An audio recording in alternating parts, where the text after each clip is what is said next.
서울 강남구 청담동의 한 고급 한정식집. 매주 목요일 오후 이 시가 되면 어김없이 나타나는 두 여성이 있습니다. 윤선이와 그녀의 어머니 윤여사입니다. 선이는 올해 68세, 한국 재계 상위 5위권 부동산 그룹의 외동딸이죠. 그녀의 어머니인 윤여사는 94세의 고령임에도 불구하고 여전히 위험 있는 모습을 잃지 않고 있습니다. 어머니, 오늘은 전복죽을 드시면 어떨까요? 선이가 조심스럽게 물어봅니다. 윤 여사는 고개를 끄덕이며 미소를 지었습니다. 이 시간만큼은 그녀에게 가장 소중한 순간이었죠. 창밖으로 보이는 한강이 유독 맑아 보이는 오늘, 선이는 평소와 다름없이 단정한 차림새로 어머니를 모시고 있습니다. 선이야, 진국이는 요즘 어떻게 지내니? 윤 여사가 물었습니다. 선이의 남편 강진국은 72세로 겉보기엔 회사의 최고 경영자 역할을 하고 있지만 실제로는 그렇지 않습니다. 모든 회사 주식, 부동산, 심지어 집 등기부까지 모두 선이 명의로 되어 있거든요. 남편은 바빠서요. 대신 전 재산은 제 명의죠. 선이가 담담하게 답합니다. 이것은 그녀가 늘 하는 말이었습니다. 30년 전 결혼할 때부터 윤 여사가 모든 재산을 딸 명의로 넘겨주었기 때문입니다. 강진국은 명목상 회장이지만 실질적인 권한은 없었죠. 식사를 마치고 집으로 돌아가는 차 안에서 선이는 문득 이상한 기분을 느꼈습니다. 최근 들어 남편의 행동이 조금씩 달라지고 있었거든요. 핸드폰을 보며 미소 짓는 일이 많아졌고 평소보다 외출이 잦아졌습니다.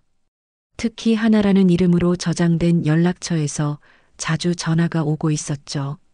집에 도착한 선이는 거실에서 차를 마시며 창밖을 바라보았습니다.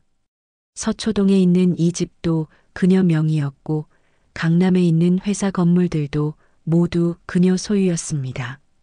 하지만 왜인지 마음 한편이 불안했습니다. 주변 사람들이 수군거리는 소리가 자꾸 신경 쓰였거든요.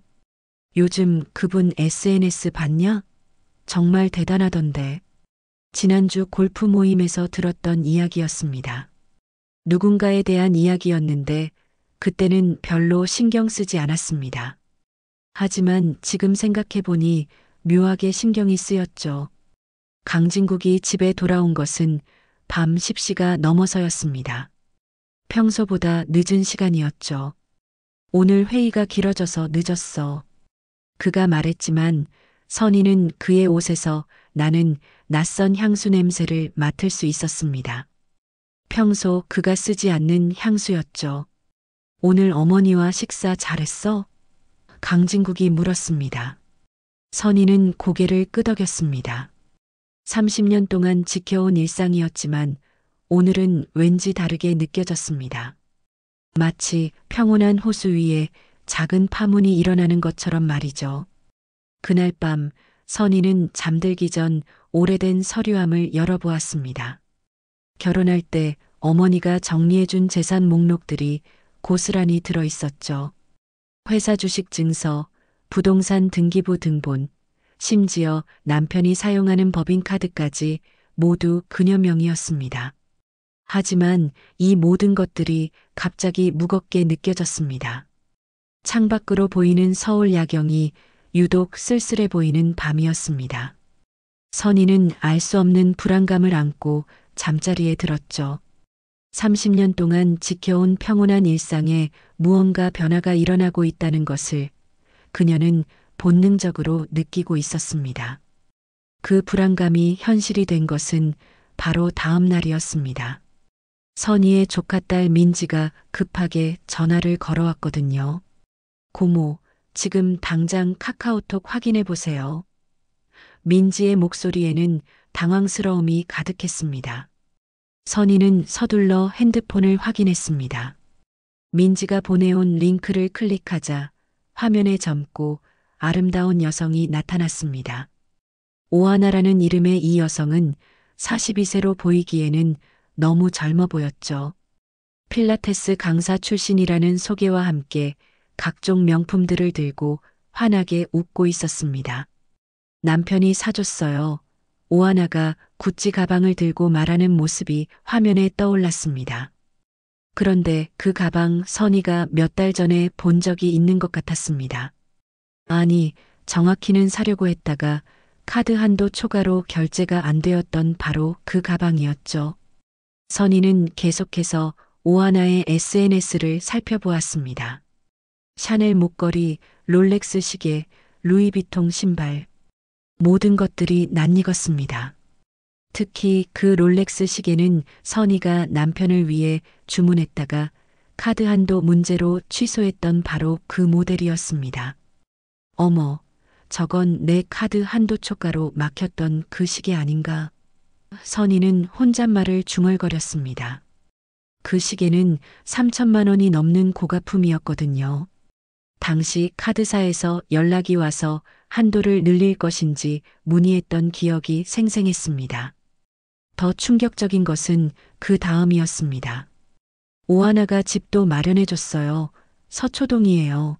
라며 자랑하는 영상이 나온 것이죠. 화면에 비친 그 고급 빌라의 모습을 보는 순간 선희는 숨이 막혔습니다. 그곳은 분명 자신이 몇 달 전에 투자 목적으로 구입한 서초동 빌라였거든요. 선희는 급하게 부동산 등기부를 확인했습니다. 명의는 여전히 윤선희로 되어 있었습니다. 하지만 누군가가 그 집에 살고 있다는 것은 분명했죠. 관리비 고지서를 확인해 보니 최근 3개월 동안 꾸준히 사용료가 나가고 있었습니다. 이게 대체 무슨 일이지? 선희는 당황했습니다. 자신의 명의로 된 집에 남의 여자가 살고 있고 그 여자는 남편이 사준 집이라고 SNS에 자랑하고 있었거든요. 더욱 어이없는 것은 오하나가 올린 영상마다 수만 개의 좋아요와 댓글이 달려있다는 것이었습니다. 부러워요. 남편분이 정말 사랑하시나 봐요. 저도 이런 남편 만나고 싶어요. 댓글들을 보는 선희의 마음은 복잡했습니다. 분노보다는 허탈함이 더 컸죠. 30년 동안 함께 살아온 남편이 자신의 돈으로 다른 여자에게 선물을 사주고 있었다는 사실이 믿기지 않았습니다. 선희는 오하나의 다른 영상들도 확인해 보았습니다. 필라테스 강사 시절부터 시작된 그녀의 SNS는 점점 더 화려해지고 있었습니다. 명품 가방, 고급 레스토랑, 해외여행. 모든 것이 남편이 사줬다. 남편이 데려갔다는 멘트와 함께 올라와 있었죠. 가장 최근 영상에서 오하나는 이렇게 말했습니다. 여러분, 제가 이렇게 행복할 수 있는 것은 저를 진심으로 사랑해주는 남편 덕분이에요. 나이 차이가 있지만 저를 공주님처럼 대해주시거든요. 그녀의 손목에는 4천만 원짜리 까르띠에 팔찌가 빛나고 있었습니다. 선희는 자신의 신용카드 사용 내역을 다시 확인했습니다.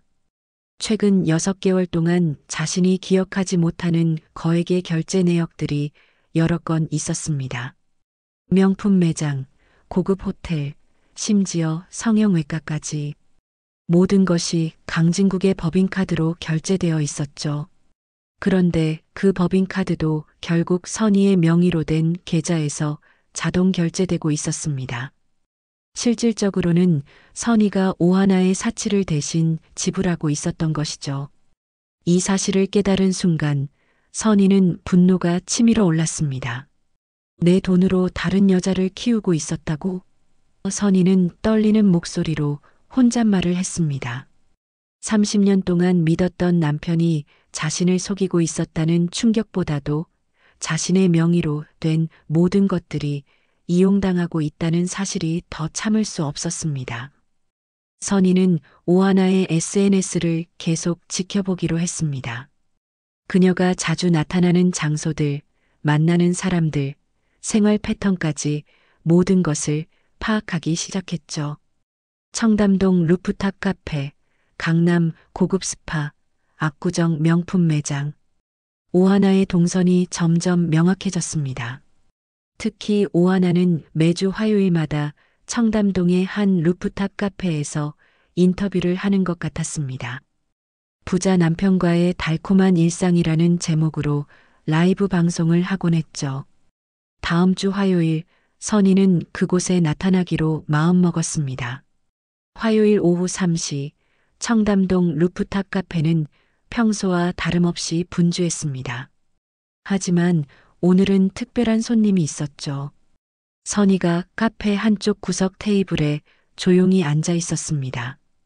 그녀는 평소보다 단정하게 차려입고 있었지만 눈빛만큼은 평소와 달랐습니다. 오하나는 정확히 3시 30분에 나타났습니다. 화려한 샤넬 트위드 재킷을 입고 루이비통 가방을 들고 있었죠. 그녀의 손목에는 지난번 SNS에서 자랑했던 까르띠에 팔찌가 반짝이고 있었습니다.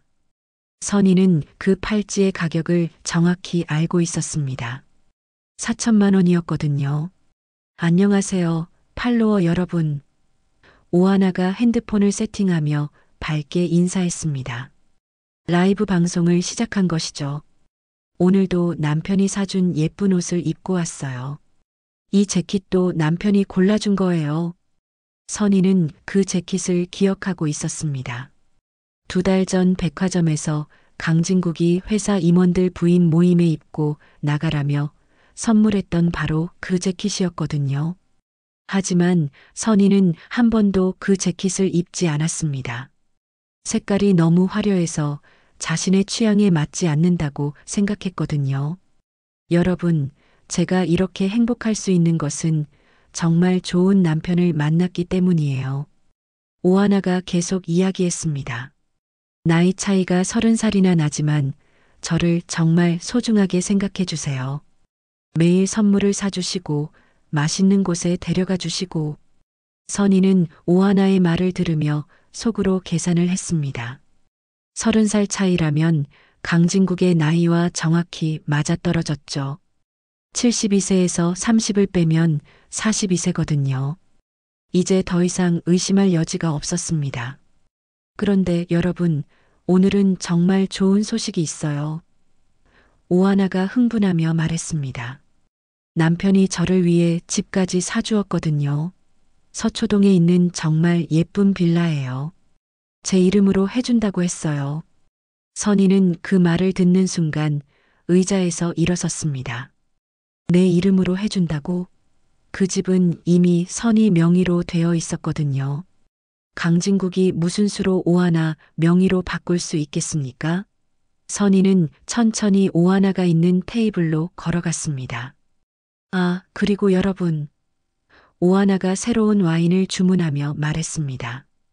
오늘은 특별히 비싼 와인을 마셔볼 거예요. 남편이 좋은 와인을 마시라고 했더니요. 역시 저를 아끼시는 마음이 큰 것 같아요. 선희는 오하나의 바로 옆 테이블에 앉았습니다. 그리고 같은 와인을 주문했죠. 오하나는 계속해서 라이브 방송을 진행하고 있었습니다. 여러분, 진짜 사랑받는 여자는 이런 거예요. 남편이 다 해줘요. 저는 그냥 예쁘게 있기만 하면 되거든요. 그때였습니다. 선희가 자신의 와인 잔을 들고 일어섰습니다. 그리고 천천히 오하나에게 다가갔죠. 오하나는 여전히 라이브 방송에 집중하고 있어서 선희의 존재를 눈치채지 못했습니다. 남편이 사준 가방이 정말 예쁘죠? 오하나가 루이비통 가방을 카메라에 비추며 말했습니다. 이것도 제가 갖고 싶다고 했더니 바로 사주었어요. 역시 저를 사랑하시는 마음이. 선희는 오하나의 말이 끝나기를 기다렸습니다. 그리고 조용히 자신의 와인을 오하나의 루이비통 가방 위로 부었습니다. 붉은 와인이 명품 가방 위로 천천히 흘러내렸죠. 어머! 오하나가 깜짝 놀라며 소리쳤습니다. 라이브 방송 중이던 핸드폰이 테이블 위로 떨어졌고 카페 안의 모든 사람들이 이쪽을 쳐다보았습니다. 이게 무슨 일이에요? 선희는 침착하게 말했습니다. 그 가방 명의자에게 먼저 허락은 받았니? 선희의 목소리는 조용했지만 단호했습니다. 오하나는 당황한 표정으로 선희를 올려다보았죠. 당신 누구세요? 오하나가 떨리는 목소리로 물었습니다. 와인에 젖은 가방을 들고 있는 그녀의 손도 떨리고 있었죠. 내 이름 카드를 보며 외워봐. 선희가 자신의 신용카드를 꺼내며 말했습니다. 윤선희. 그 카드는 바로 오하나가 그동안 남편을 통해 사용했던 바로 그 카드였습니다. 오하나는 그 카드를 보는 순간 얼굴이 새하얗게 변했습니다. 그동안 남편이 사줬다고 자랑했던 모든 것들이 사실은 이 여성의 돈으로 산 것이었다는 사실을 깨달았거든요. 혹시 강진국 씨의? 오하나가 조심스럽게 물었습니다. 아내입니다. 선희의 답변은 짧고 명확했습니다. 카페 안의 다른 손님들도 상황을 파악하기 시작했죠. 몇몇 사람들이 핸드폰을 꺼내 이 상황을 촬영하기 시작했습니다.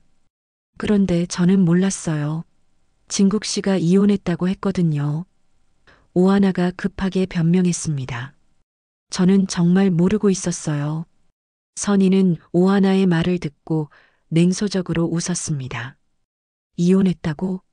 그럼 이 카드는 누구 명의로 되어 있을까요? 그 집은 또 누구 명의일까요? 선희는 부동산 등기부 사본을 꺼내며 오하나에게 보여주었습니다. 오하나는 서류를 보고 말문이 막혔습니다. 자신이 살고 있는 집이 여전히 선희 명의로 되어 있다는 사실을 확인했거든요. 그동안 자신이 얼마나 큰 착각을 하고 있었는지 깨달았습니다. 지금 당장 그 집에서 나가세요. 선희가 조용히 말했습니다. 그리고 앞으로 내 남편을 만나지 마세요. 내 돈으로 산 것들도 모두 돌려주시고요. 카페 안은 완전히 조용해졌습니다. 모든 사람들이 이 충격적인 상황을 지켜보고 있었죠. 오하나는 울음을 터뜨렸지만 선희는 전혀 동요하지 않았습니다. 30년 동안 쌓아온 분노가 이제야 표출되고 있었거든요. 그날 저녁 선희가 집에 돌아왔을 때 강진국은 이미 집에 와 있었습니다. 평소보다 훨씬 일찍 들어온 것이죠. 그의 얼굴은 붉게 달아올라 있었고 손에는 핸드폰을 꽉 쥐고 있었습니다. 분명 오하나로부터 연락을 받았을 것입니다. 선희야, 대체 무슨 짓을 한 거야? 강진국이 문을 열고 들어서는 선희에게 소리쳤습니다. 카페에서 하나에게 와인을 부었다고? 이렇게까지 할 일은 없잖아. 선희는 조용히 구두를 벗고 거실로 들어갔습니다. 그리고 소파에 앉아 강진국을 바라보았죠. 30년 동안 함께 살았지만 이렇게 화를 내는 남편의 모습은 처음 보는 것 같았습니다. 할 일이 없다고? 선희가 차분하게 물었습니다. 그럼 당신이 한 일은 할 일이었나요? 강진국은 잠시 말문이 막혔습니다. 하지만 곧 다시 목소리를 높였죠. 그건 그렇다 치고 공개적으로 망신을 주는 것은 너무했어. 하나가 얼마나 상처받았는지 알아? 아나? 선희가 그 이름을 따라 말했습니다. 참 친밀하게 부르네요. 그런데 그 여자가 상처받는다고 했나요? 30년 동안 당신과 함께 살아온 아내는 상처받지 않는다고 생각하나요? 선희는 천천히 일어나서 안방으로 갔습니다. 그리고 오래전부터 준비해둔 서류함을 꺼내왔죠. 그 안에는 결혼 이후 지금까지의 모든 재산 관련 서류들이 정리되어 있었습니다. 자, 이것 좀 봐요. 선희가 서류 뭉치를 강진국 앞에 놓으며 말했습니다. 회사 주식 증서부터 시작해 볼까요? 강진국은 서류를 보는 순간 얼굴이 하얗게 변했습니다. 모든 주식이 윤선이 단독 명의로 되어 있었거든요. 그가 회장이라고 불리며 경영하고 있는 회사의 지분 100%가 모두 아내 명의였습니다. 이건 부동산 등기부 등본이에요. 선희가 다음 서류를 꺼내며 말했습니다. 강남 본사 건물, 서초지점 건물, 그리고 우리가 살고 있는 이 집까지 모두 내 이름으로 되어 있어요. 강진국은 서류를 하나씩 넘겨보며 점점 더 당황했습니다. 30년 동안 자신이 사업가라고 생각하며 살아왔지만 실제로는 아무것도 소유하지 않았다는 사실을 새삼 깨달았거든요. 그리고 이것은 법인카드 발급 내역이에요. 선희가 또 다른 서류를 꺼냈습니다. 당신이 사용하고 있는 모든 카드가 내 계좌에서 자동 결제되고 있어요. 당신은 카드 사용자일 뿐이고. 강진국은 그제야 상황의 심각성을 깨달았습니다. 그동안 자신이 오하나에게 사준 모든 선물들이 사실은 아내의 돈으로 산 것이었다는 사실을 말이죠. 선희야, 그건 결혼할 때부터 그렇게 정해진 거잖아. 장인어른께서 그렇게 하라고 하셨고. 강진국이 변명하려 했지만 선희는 그의 말을 끊었습니다. 맞아요. 어머니께서 그렇게 하라고 하셨죠. 왜 그렇게 하셨는지 이제야 알겠어요. 선희는 최근 6개월간의 카드 사용 내역을 꺼내며 말했습니다. 그 여자 회사 법인카드로 호텔 가고 명품 사고 있어요. 그런데 그 카드 내 이름이에요. 강진국은 카드 사용 내역을 보며 점점 더 작아졌습니다. 구찌, 샤넬, 루이비통, 까르띠에 모든 명품 매장에서의 결제 내역이 상세히 기록되어 있었죠. 심지어 고급 호텔 스위트룸 요금까지 모두 법인카드로 결제되어 있었습니다. 이것만이 아니에요. 선희가 계속 서류를 꺼내며 말했습니다. 성형외과, 피부과, 네일아트, 헤어쇼. 그 여자의 모든 미용비까지 우리 회사 법인카드로 결제되고 있어요. 강진국은 더 이상 할 말이 없었습니다. 자신이 오하나를 사랑한다고 생각하며 해온 모든 일들이 사실은 아내의 돈으로 이루어진 것이었다는 사실을 부정할 수 없었거든요. 당신은 법인카드 사용자일 뿐이에요. 선희가 단호하게 말했습니다. 사용 권한을 준 것은 나고 언제든지 취소할 수 있어요. 그 순간 강진국의 핸드폰이 울렸습니다. 오하나로부터 온 전화였죠. 강진국은 전화를 받으려 했지만 선희가 그를 제지했습니다. 전화 받지 마세요. 선희가 말했습니다. 그 여자와 연락하는 것도 이제 그만둬요. 선희야, 하나는 정말 순수한 여자야. 나를 진심으로 사랑해. 강진국이 마지막으로 변명했습니다. 당신과는 다르게 나를 필요로 해. 선희는 그 말을 듣고 쓸쓸하게 웃었습니다. 진심으로 사랑한다고요? 그럼 내 돈 없이도 당신을 사랑할 수 있는지 확인해 보죠. 선희는 즉시 카드사에 전화를 걸었습니다. 그리고 강진국 명의의 모든 법인카드 사용을 정지시켰죠. 동시에 은행에도 연락해서 강진국의 계좌로 들어가는 모든 자동이체를 중단시켰습니다. 이제 진짜 사랑인지 확인해 보세요. 선희가 말했습니다. 당신 명의로 된 것은 이 집 안에 있는 옷가지뿐이에요. 그것도 제 돈으로 산 것들이지만요. 강진국은 그제야 자신의 처지를 완전히 이해했습니다. 30년 동안 회장 행세를 하며 살아왔지만 실제로는 아무것도 소유하지 않았다는 사실을 말이죠. 그는 소파에 주저앉으며 머리를 감싸 안았습니다. 선희야, 우리 다시 이야기해보자. 강진국이 애원하는 목소리로 말했습니다. 30년을 함께 살아온 사이인데. 하지만 선희는 이미 결심을 굳혔습니다. 30년 동안 참고 살아온 시간이 이제 끝날 때가 되었다고 생각했거든요. 그리고 자신의 이름으로 된 모든 것들을 제대로 지켜야 할 때라고 생각했습니다. 일주일 후 선희가 가장 두려워했던 일이 현실이 되었습니다. 오하나가 언론에 나선 것이죠.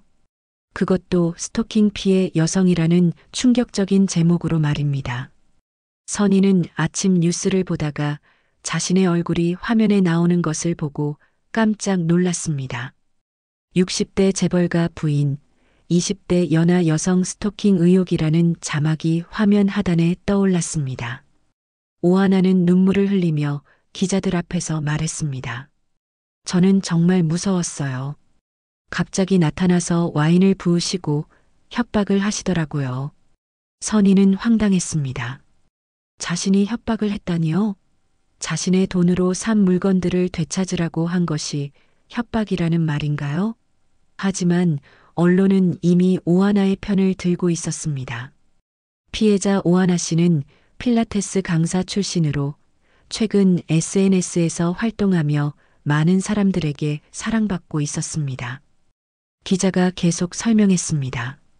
그런데 갑자기 나타난 60대 여성이 자신을 감시하고 위협했다고 주장하고 있습니다.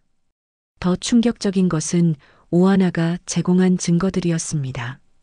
선희가 카페에서 와인을 부었던 영상, 그리고 그 이후 오하나를 찾아다녔던 CCTV 영상까지 모두 공개되었거든요.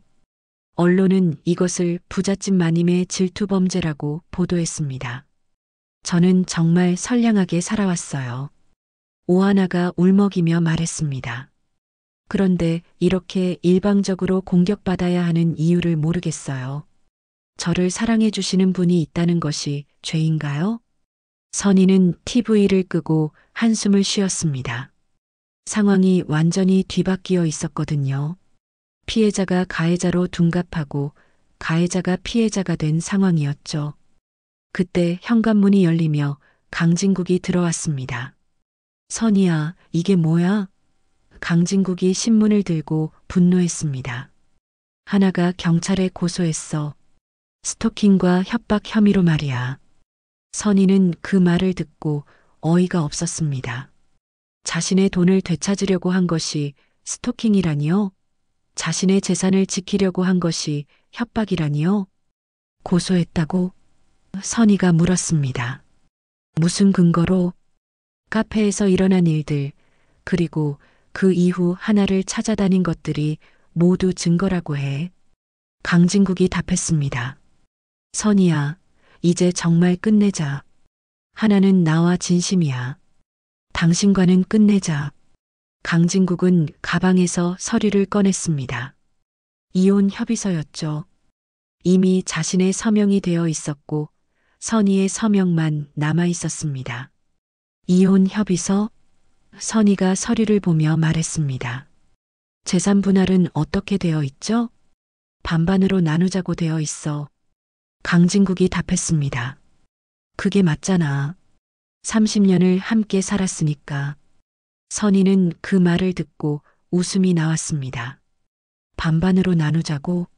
자신 명의로 된 모든 재산을 반반으로 나누자고 하는 것이죠. 강진국은 여전히 상황을 이해하지 못하고 있었습니다. 당신이 가져갈 수 있는 것이 뭐가 있을까? 선희가 물었습니다. 당신 명의로 된 것이 뭐가 있나요? 강진국은 잠시 말문이 막혔습니다. 실제로 자신 명의로 된 재산이 거의 없다는 것을 알고 있었거든요. 하지만 그는 여전히 자신에게 권리가 있다고 생각했습니다. 그때 현관벨이 울렸습니다. 경찰이 찾아온 것이죠. 윤선희 씨 계시나요? 스토킹 및 협박 혐의로 조사받으셔야 합니다. 경찰관이 말했습니다. 선희는 침착하게 경찰서로 동행했습니다. 조사실에서 경찰관은 오하나의 진술서를 읽어주었죠. 피고발인이 자신을 감시하고 공개된 장소에서 모욕을 주었으며 협박을 했다는 내용이었습니다. 사실 확인을 위해 몇 가지 질문 드리겠습니다. 경찰관이 말했습니다. 피해자와 어떤 관계인가요? 피해자요? 선희가 되물었습니다. 그 여자가 제 남편과 불륜 관계에 있으면서 제 돈을 사용해서 사치를 부렸습니다. 저는 제 재산을 지키려고 했을 뿐이에요. 그렇다면 증거가 있나요? 경찰관이 물었습니다. 선희는 준비해온 서류들을 꺼냈습니다. 카드 사용 내역, 부동산 등기부, 회사 주식 증서 등 모든 증거들이었죠. 경찰관은 서류들을 보며 놀라워했습니다. 이 모든 재산이 신고인 명의로 되어 있네요. 경찰관이 말했습니다. 그렇다면 남편분이 사실상 신고인의 재산을 무단으로 사용한 것이군요. 그렇습니다. 선희가 답했습니다. 저는 제 돈을 되찾으려고 했을 뿐이에요. 그런데 그것이 스토킹이라니요? 경찰관은 잠시 생각에 잠겼습니다. 이 사건이 단순한 스토킹 사건이 아니라는 것을 깨달았거든요. 오히려 횡령이나 배임 사건에 가까웠습니다. 조사를 마치고 집으로 돌아온 선희는 깊은 좌절감을 느꼈습니다.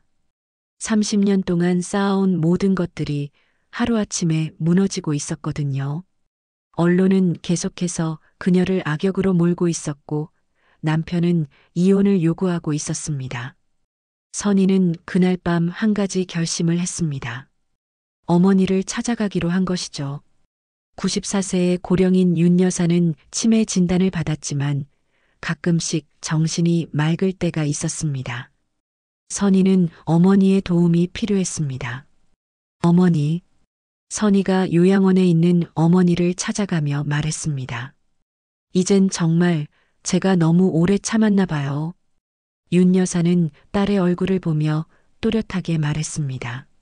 선희야, 무슨 일이니? 그 순간 윤 여사의 눈빛이 예전처럼 맑아졌습니다. 치매 환자가 아닌 한국 재계를 이끌어온 여성 기업가의 눈빛이었죠.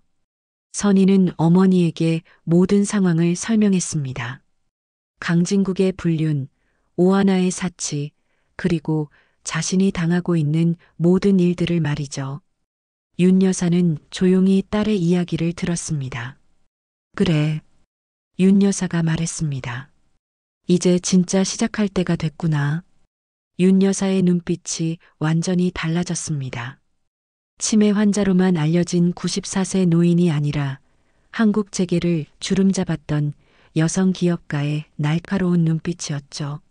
선희는 어머니의 변화를 보며 깜짝 놀랐습니다. 어머니, 정신이 맑으시네요? 선희가 조심스럽게 물었습니다. 맞다고? 윤 여사가 쓴웃음을 지었습니다. 내가 언제 정신이 흐렸다고 했니? 치매라는 것도 내가 연기한 것이야. 선희는 어머니의 말을 믿을 수 없었습니다. 지난 5년 동안 어머니가 치매 진단을 받고 요양원에 계시는 동안 모든 것이 연기였다는 말인가요?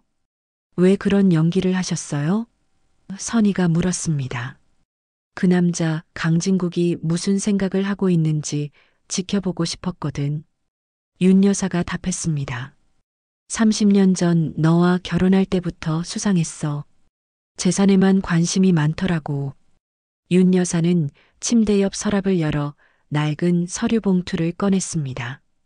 그 안에는 30년 전 작성된 각종 법률 서류들이 들어 있었죠. 그 서초동 빌라, 내 이름으로 넘긴 거야. 윤 여사가 서류를 보여주며 말했습니다. 진국이 그 인간 30년 전부터 속셈이 있었지.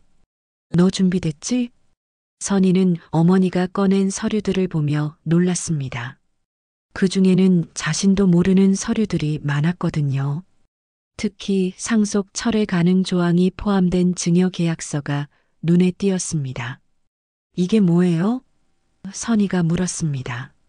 30년 전 내게 재산을 증여할 때 만든 안전장치야. 윤 여사가 설명했습니다. 만약 내 남편이 재산을 노리고 접근했다면 언제든지 증여를 철회할 수 있도록 해놨거든. 선희는 그제야 어머니의 깊은 뜻을 이해했습니다. 30년 전부터 강진국의 진심을 의심하고 있었던 것이죠. 그래서 모든 재산을 딸 명의로 넘기면서도 안전장치를 마련해 두었던 것입니다. 그리고 이건 뭐예요? 선희가 또 다른 서류를 보며 물었습니다. 배우자 제외 선언서야. 윤 여사가 답했습니다. 내가 이혼하게 되면 강진국은 재산 분할 청구권이 없어져. 애초에 증여받은 재산이니까 말이야. 선희은 어머니의 치밀함에 감탄했습니다. 30년 전부터 이런 상황을 예상하고 모든 것을 준비해 두었던 것이죠. 어머니는 정말 모든 것을 알고 계셨군요. 선희가 말했습니다. 그래. 윤 여사가 고개를 끄덕였습니다. 그 오하나라는 여자도 벌써 3년 전부터 알고 있었어. 강진국이 필라테스 학원에 다니기 시작할 때부터 말이야. 선희는 충격을 받았습니다. 어머니가 치매 환자인 줄 알고 있었는데 사실은 모든 것을 꿰뚫고 있었던 것이죠. 그럼 왜 진작 말씀하지 않으셨어요? 선희가 물었습니다. 내가 스스로 깨달아야 한다고 생각했거든. 윤 여사가 답했습니다. 30년 동안 참고 살아왔으니 이제 정말 끝낼 때가 됐다고 생각해. 윤 여사는 또 다른 서류를 꺼냈습니다. 그것은 강진국이 최근 몇 년간 한 행동들을 기록한 자료였습니다. 사립탐정을 고용해서 수집한 증거들이었죠. 이 자료들을 보렴. 윤 여사가 말했습니다. 강진국이 오하나와 만난 장소, 시간, 그리고 사용한 금액까지 모두 기록되어 있어. 선희는 그 자료들을 보며 경악했습니다. 남편의 불륜이 훨씬 더 체계적이고 계획적이었다는 것을 알 수 있었거든요. 단순한 외도가 아니라 재산을 빼돌리려는 계획이었던 것입니다. 그리고 이것도 봐. 윤 여사가 또 다른 서류를 보여주었습니다. 오하나의 과거 기록이야. 결혼 사기 전과가 3번이나 있어. 선희는 그 서류를 보며 놀랐습니다. 오하나가 순수한 여성이 아니라 전문적인 결혼 사기꾼이었던 것이죠. 부유한 중년 남성들을 상대로 한 사기 전과가 여러 번 있었습니다. 이 여자가 강진국에게 접근한 것도 계획적이었어. 윤 여사가 설명했습니다. 필라테스 학원에서 우연히 만난 것이 아니라 미리 조사해서 접근한 거야. 선희는 모든 상황이 정리되는 것을 느꼈습니다. 남편의 불륜도, 오하나의 접근도, 그리고 최근의 스토킹 고발까지 모든 것이 계획된 일이었던 것입니다. 어머니, 그럼 이제 어떻게 해야 할까요? 선희가 물었습니다. 반격할 때가 됐지. 윤 여사가 단호하게 말했습니다. 30년 동안 우리가 당한 것들을 다시 돌려줄 시간이야. 윤 여사는 마지막으로 한 장의 서류를 꺼냈습니다. 그것은 법무법인과의 계약서였습니다. 이미 3년 전부터 준비해온 법정 대응 계획이었죠. 이 변호사들은 내가 직접 선별한 최고의 전문가들이야. 윤 여사가 말했습니다. 강진국의 횡령, 배임, 그리고 오하나의 사기 전과까지 모든 것을 법정에서 밝혀낼 거야. 선희는 어머니의 치밀한 준비에 감동했습니다. 치매 환자로 지내시면서도 딸을 위해 이런 준비를 해오고 있었던 것이죠. 그런데 어머니, 정말 치매가 아니셨다면 왜 요양원에 계신 거예요? 선희가 물었습니다. 안전하게 증거를 보관하고 계획을 세우려면 이곳이 최적이었거든. 윤 여사가 답했습니다. 아무도 94세 치매 환자를 의심하지 않잖아. 선희는 어머니의 지혜에 다시 한번 놀랐습니다. 모든 것이 계산된 행동이었던 것이죠. 이제 정말 시작이야. 윤 여사가 딸의 손을 잡으며 말했습니다. 30년 동안 참고 살아온 시간이 헛되지 않도록 이제 우리가 진짜 누구인지 보여줄 때가 됐어. 선희는 어머니의 손을 꽉 잡았습니다. 이제 더 이상 혼자가 아니었습니다. 94세의 지혜로운 어머니가 함께 있었고 30년 동안 준비해온 모든 증거들이 있었습니다. 진짜 싸움이 시작되는 순간이었죠. 일주일 후 서울 중구에 있는 한 호텔의 대회의실이 기자들로 가득 찼습니다. 윤선희가 기자회견을 연다는 소식이 전해지자 모든 언론사가 몰려든 것이죠. 지난주까지만 해도 스토킹 가해자로 불렸던 그녀가 무슨 말을 할지 궁금해했습니다. 오후 2시 정각, 선희가 법무법인 변호사들과 함께 단상에 올라섰습니다. 그녀의 모습은 일주일 전과 완전히 달랐습니다. 당당하고 위험 있는 모습이었죠. 마치 진짜 재벌가 회장의 모습이었습니다. 안녕하세요. 윤선희입니다. 그녀가 마이크 앞에 서서 말했습니다. 오늘 이 자리를 마련한 이유는 지난주 있었던 거짓 보도들에 대해 진실을 말씀드리기 위해서입니다. 기자들이 웅성거리기 시작했습니다. 선희는 침착하게 준비한 자료들을 꺼냈죠. 먼저 저에 대해 소개하겠습니다. 선희가 말했습니다.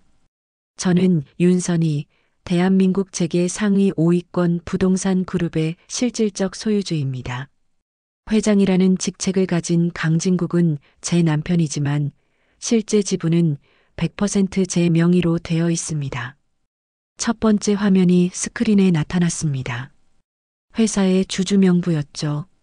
모든 주식이 윤선희 명의로 되어 있었습니다. 그리고 이것은 최근 3년간 법인카드 사용 내역입니다. 두 번째 화면이 나타났습니다. 오하나 씨가 남편이 사줬다고 자랑했던 모든 명품들이 이 카드로 결제되었습니다. 기자들이 놀라며 사진을 찍기 시작했습니다. 화면에는 구찌, 샤넬, 루이비통, 까르띠에 등 수억 원어치의 명품 구매 내역이 상세히 나와 있었거든요. 더 중요한 것은 이것입니다. 선희가 세 번째 자료를 공개했습니다. 오하나 씨의 과거 기록입니다. 화면에 오하나의 전과 기록이 나타났습니다. 결혼 사기 3건, 횡령 2건, 그리고 최근까지의 SNS 사기 활동까지 모든 것이 기록되어 있었죠. 오하나 씨는 전문적인 결혼 사기꾼입니다. 선희가 단호하게 말했습니다. 지난 10년간 부유한 중년 남성들을 대상으로 한 사기 행각을 벌여왔습니다. 기자 중 한 명이 손을 들고 질문했습니다. 그렇다면 남편분은 이 사실을 알고 있었나요? 제 남편은 피해자입니다. 선희가 답했습니다. 하지만 동시에 공범이기도 합니다. 제 재산을 무단으로 사용했기 때문입니다. 네 번째 화면이 나타났습니다. 강진국이 오하나와 함께 있는 모습들이 시간순으로 정리되어 있었죠. 사립탐정이 3년간 수집한 자료들이었습니다. 제 남편 강진국은 3년 전부터 오하나 씨와 불륜 관계를 맺으며 제 명의로 된 법인카드와 계좌를 이용해 그녀에게 수억 원의 선물을 했습니다. 선희가 설명했습니다. 기자들 사이에서 탄성이 터져 나왔습니다. 지난주까지 피해자로 알려졌던 오하나가 사실은 전문 사기꾼이었다는 충격적인 반전이었거든요. 그럼 서초동 빌라는 어떻게 된 건가요? 또 다른 기자가 질문했습니다. 제 명의로 되어 있는 투자용 부동산입니다. 선희가 등기부 등본을 보여주며 답했습니다. 오하나 씨가 남편이 사준 집이라고 자랑했지만 실제로는 무단 거주였습니다. 다섯 번째 화면에는 오하나의 SNS 활동이 정리되어 있었습니다. 남편이 사줬다는 멘트와 함께 올린 수백 개의 게시물들이 시간순으로 나열되어 있었죠. 오하나 씨는 SNS에서 허위 사실을 유포하며 팔로워들을 속였습니다. 선희가 말했습니다. 제 돈으로 산 물건들을 사랑하는 남편의 선물이라고 포장해서 말이죠. 변호사 중 한 명이 마이크를 잡고 말했습니다. 저희는 오늘 오하나 씨를 사기, 횡령, 무단거주, 그리고 허위사실 유포 혐의로 고발했습니다. 또한 강진국 씨를 배임 및 횡령 혐의로 고발했습니다. 기자회견장이 완전히 뒤집혔습니다. 일주일 전까지 가해자로 몰렸던 선희가 사실은 피해자였고 피해자로 알려진 오하나가 가해자였다는 충격적인 반전이었거든요. 그렇다면 지난주 오하나 씨의 스토킹 신고는 어떻게 된 건가요? 기자가 물었습니다. 모든 혐의를 무마하기 위한 선제 공격이었습니다. 선희가 답했습니다.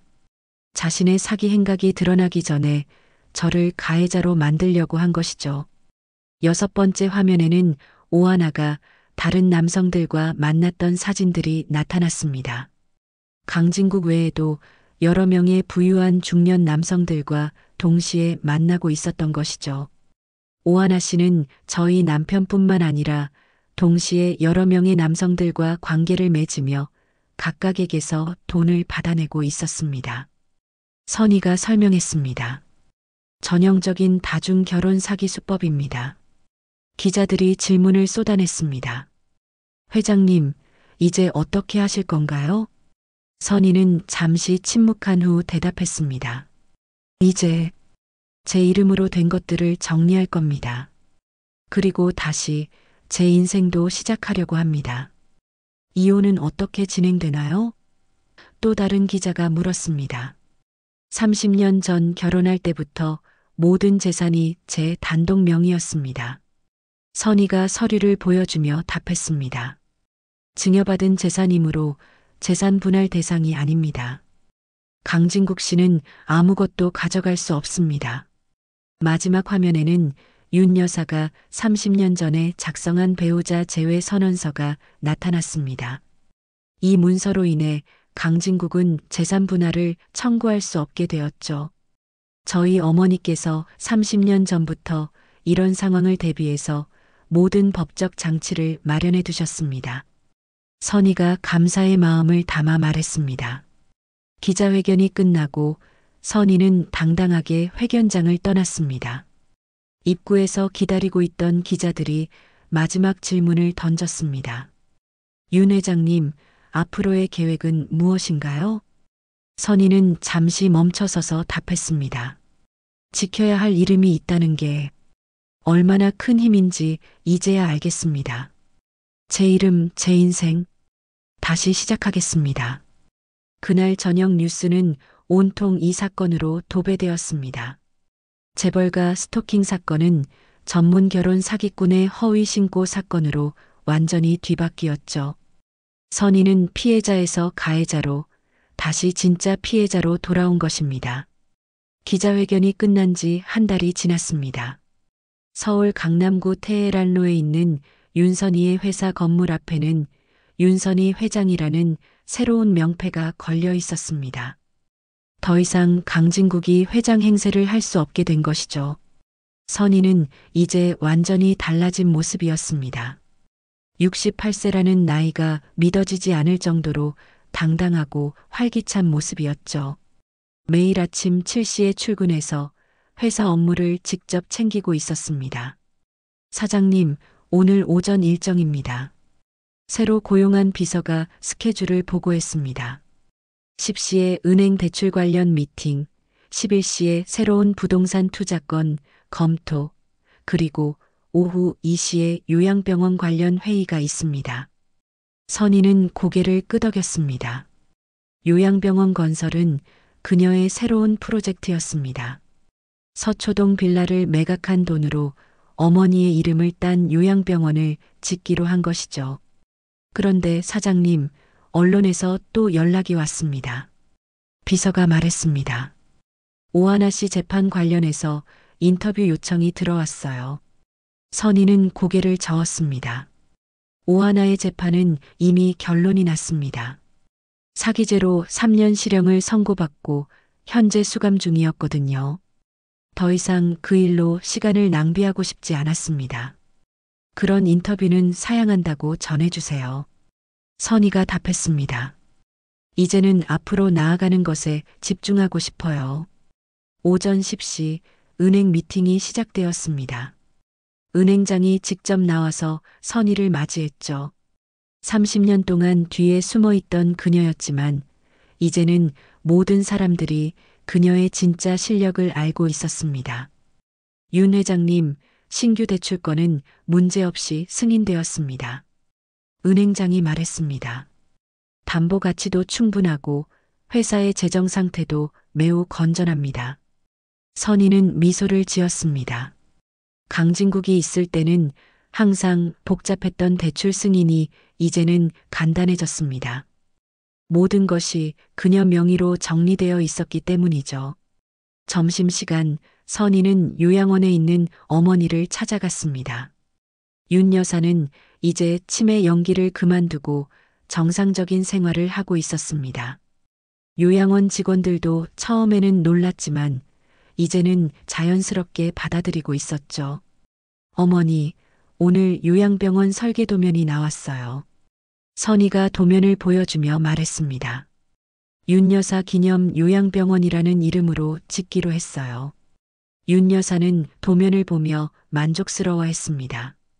좋구나. 나처럼 나이 든 사람들이 편안하게 지낼 수 있는 곳이 생기는 것이니까.